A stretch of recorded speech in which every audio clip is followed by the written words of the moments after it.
Hello and welcome to Finextra. I'm Emily Haller and I'm here with Massimo Proverbio and Andrew McFarlane of Accenture. And we're at EBA Day 2016 in Milan. Thank you both for joining me. Thank you. So Massimo, what are your clients focused on in payments? Well, you know, it's difficult to be a bank in these days with all regulation pressure, customer behavior, low interest rate. I would say that our customers are focusing mainly on understanding how to become a platform economy. Platform economy means to open the value chain to other parties.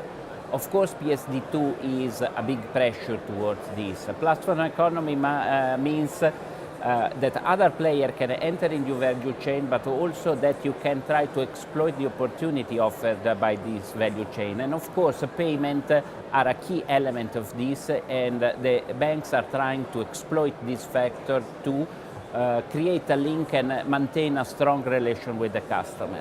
As a consequence of this, they are also working on their operating model, because the expectation of the revenue for the future is very variable and probably is for a decrease of them. So they are trying to optimize the operating model.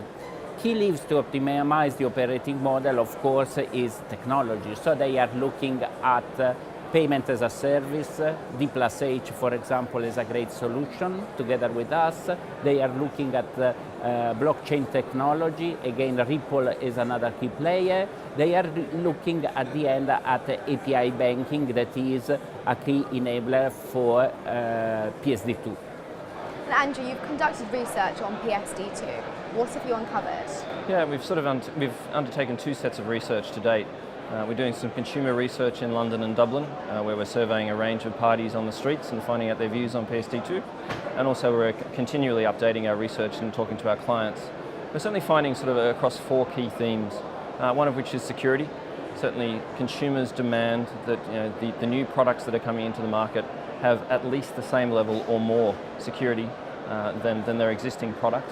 We're certainly seeing in terms of the merchants, and the merchants are going to become absolutely critical to this. We see that the merchants, and believe the merchants will strongly push the PISP services, and they will make sure that they're adopted and certainly taken on board. We're seeing in terms of the early adopters, I think the early adopters have got quite a degree of nervousness at this point in time. We don't have the regulatory technical standards signed off at this point. We haven't got legislation in place for PSD2, so anyone who's wanting to move quickly has that nervousness. So aggregation services, and certainly what we're seeing is the standard use case. We certainly went in with the assumption that it would be very much around consumer-based aggregation services. We're not really seeing a huge demand, certainly from our research to date, but very much the use case and primary use case is going to be for around corporates and small businesses who are multi-banked and will be looking to certainly aggregate their account information in one place. With all this change, how are the economics of payments changing for banks?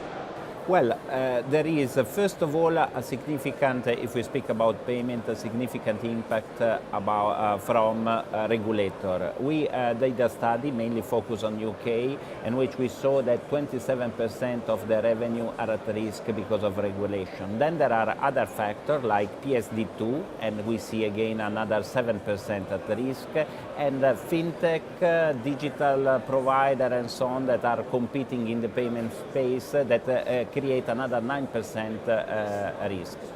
This can be compensated partially by increasing volume, and we expect that by, let's say, 2020, we will have a 20% increase of volume as the transaction move towards the digital economy. You will have a significant increase in that. The other factor is a different pricing and economic model. Here again, we are on API banking. Under this circumstance, the bank can price per transaction the API usage, and that can be a revenue stream.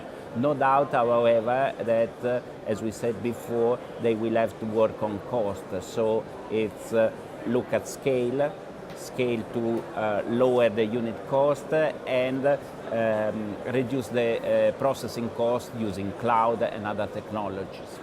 I was just going to add that certainly it's going to be very interesting to see the transaction dynamics in terms of the movement from a card-based transaction to a PISP. And all the figures that Massimo referred to, we're all working on the assumption that maybe 1 in every 3 debit card transactions, online debit, moves to a PISP. So it's going to be very interesting to see how those dynamics shape the market there.